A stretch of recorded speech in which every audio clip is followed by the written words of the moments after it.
Welcome to Fargo Talks Fargo, an unofficial podcast on the FX television show. Fargo Talks Fargo is hosted by me, Bill Lempe, and my buddy Charpie.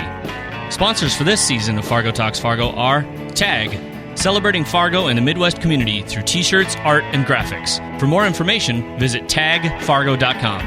And Fargo Brewing Company's Wood Chipper India Pale Ale with its bold hop flavor and velvety body. Grab a pint or visit them online at fargobrewing.com. All right, Fargo Talks Fargo, here we are doing the Hotdish episode, I'm losing track, episode 7. Episode 7, yep. May it never end. Who shaves the barber? Hey now. Charpie. What's going on? How's Colorado? Super Let's just awesome. we'll open with some soft talk, no big deal. Yeah, we'll just ease into this. Yeah. It's hot here, man. I got a hot glass in Fargo. of red wine tonight. I've got something else. Ghost Pines. Nice. It's a hot mofo up here, man. You're missing it. Is it? Oh man, it was like 82 today. What? I shit you not. Is it flooding All this year? No, nothing. Done. Gonzo. Although a tornado did hit the oil patch yesterday. Oh, really? Yeah, it hit a we man had tornadoes. camp at There's Watford like City. 9. I think they said there were 9 tornadoes outside of Denver the other day. How many fish fell from them? My My guess is 0.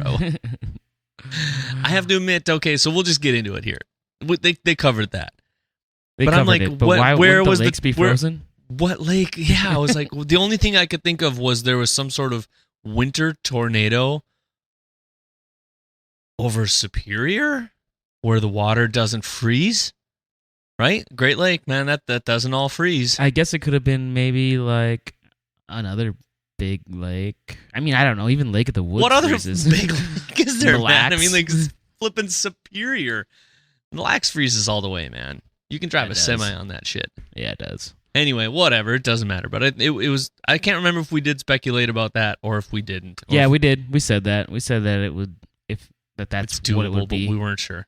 But It's tough to remember what we say on air versus what we don't say on air because there's some things I want to be like, oh, Lippy called that, and then I can't remember if we actually called it on air or. yeah, because there's things we talk about that we do, and we try to do as little, too much beforehand, just so we keep it real. I feel like we should mention this in the next episode, like the full recap, is that we don't watch the next week on Fargo stuff either.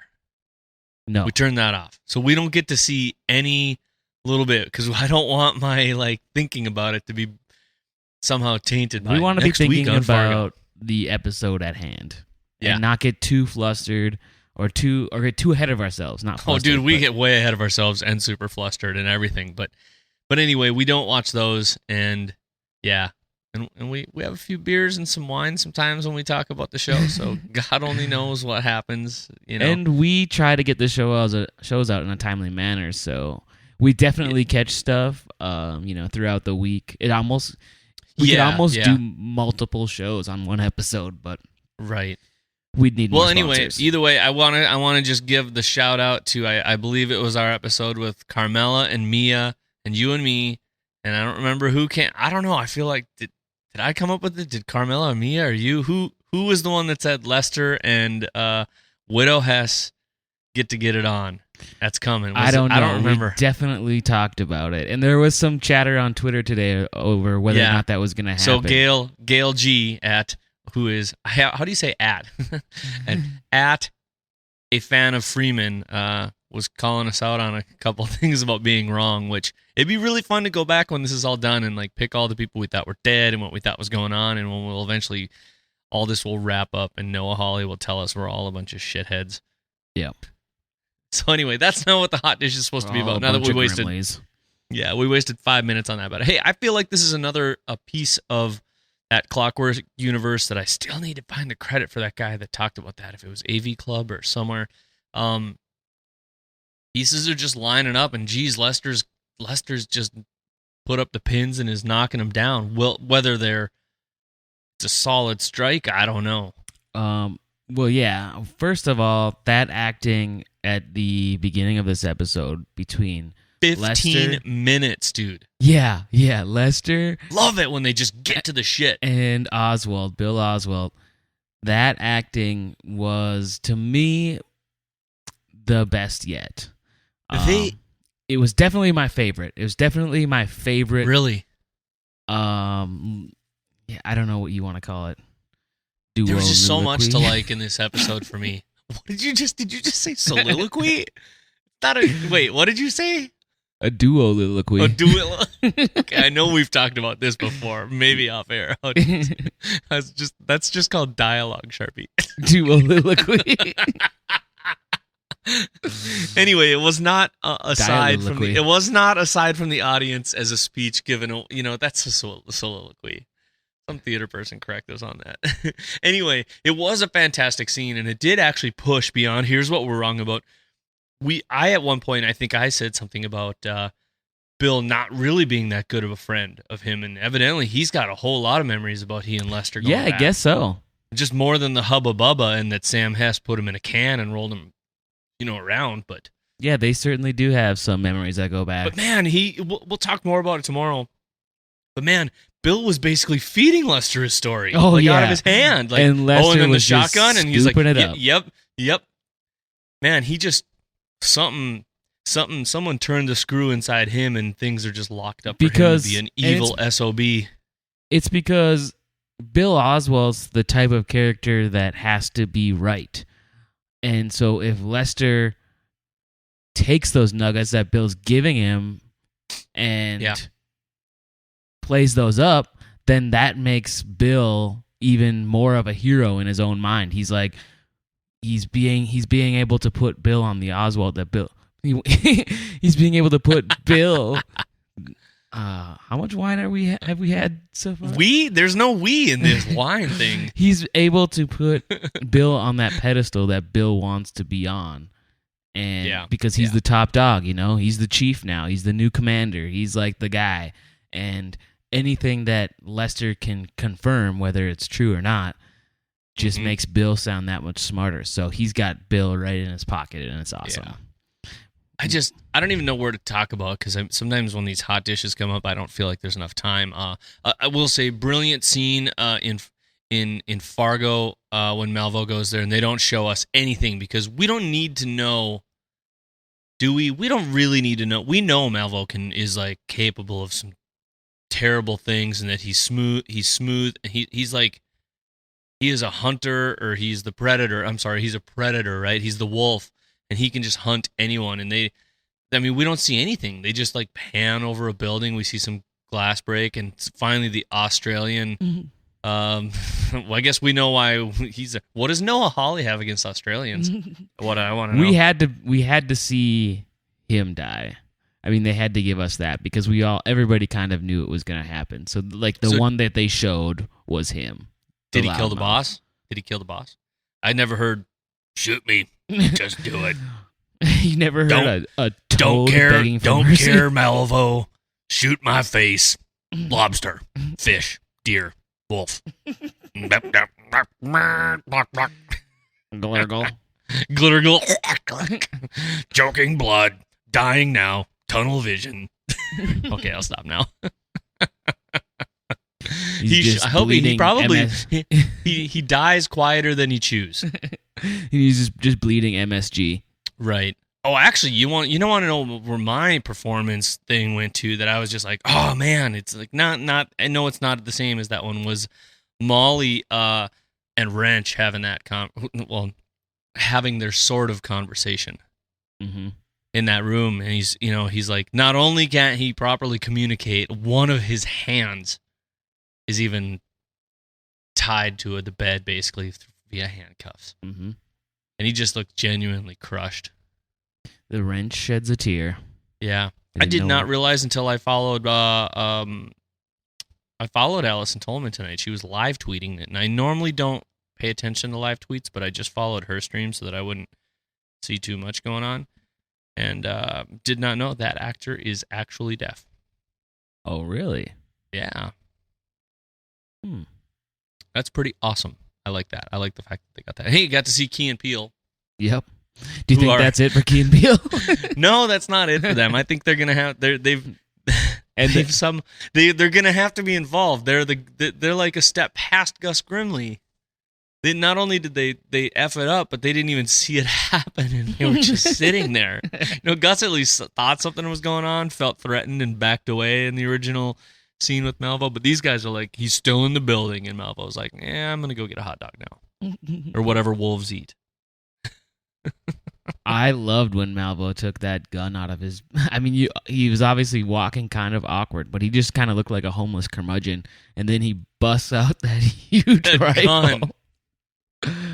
Fantastic. Gotta do what you gotta do. Did you notice the guy? I don't know his name right now. The guy in the realty office. What about him? Tell me something, Charpie. Tell me something I don't know. Like in stuff with Key and Peele all the time. Is he? I guess I didn't notice that. Well, we'll have to look we'll into talk that about it tomorrow. Yeah. There's so much to talk about tomorrow. And then the whole Fargo scene goes down in that Showalter building. That was great. Yeah. I also we get back to the Bo Monk agency, and if all goes well, I think we'll say it tonight. Tom Musgrave, who plays Bo Monk, will be our guest tomorrow night. Yeah. We're excited to have Tom come on. Tom's actually a local guy. Yeah. And went to college in town here and is out there doing it. So if all goes well, he's working right now, so we're adjusting our schedule a bit to make sure he can get on, and we sure hope it happens. If not, no hard feelings. He's got a job to do. But either way, it'll be fun to talk to a local guy who's on the show. That's right. That's why Bo we're Monk. here. And then we'll ask him things like, "Are you back on again? How do you have awkward I've got scenes a lot of with questions. Lester?" I'm going to give him the rundown. Yeah, so if anyone's got any random questions, feel free to tweet those at us at Fargo Talks Fargo. Yeah, do that. And we'll to send out a little reminder tomorrow afternoon. Yeah. So, I don't know, and Lester has his total anger sex.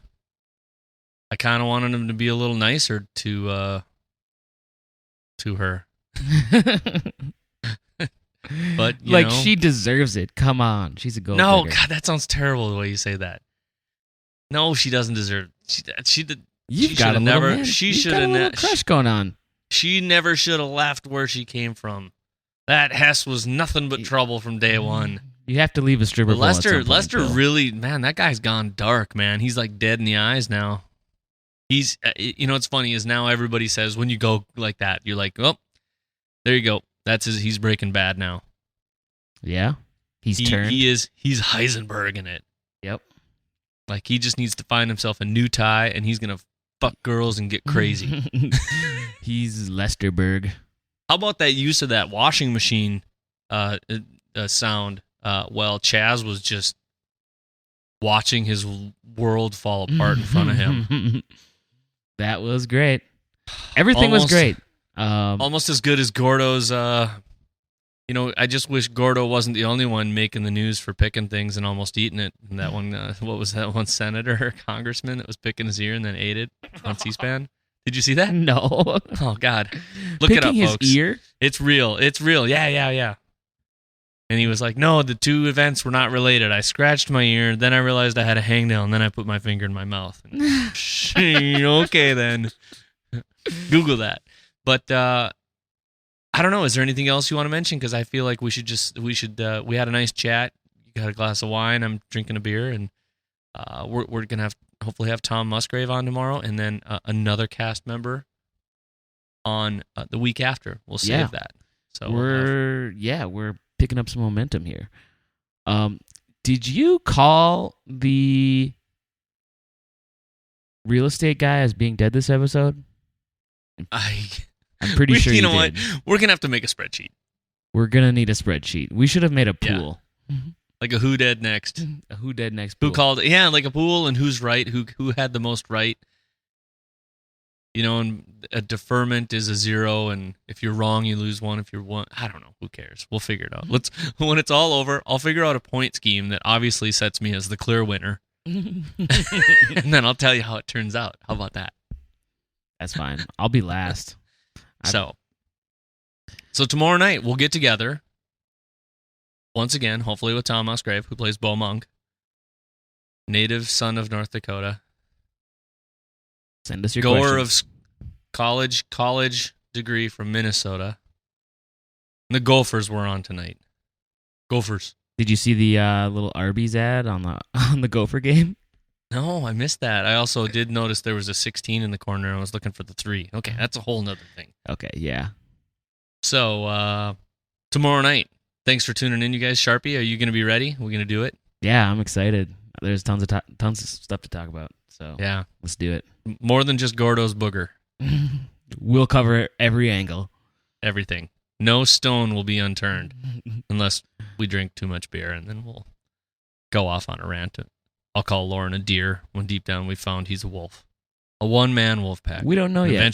Eventually Zach Galifianakis will show up and roofie Lorne, and there is the Hangover 4. Yeah. All Zach just one big mix-up in the Midwest. Accidentally kills the guy everybody's after, and then just moves on. End of story. So, let's do that tomorrow night. We'll see you then, all right? All right. Peace out. Later.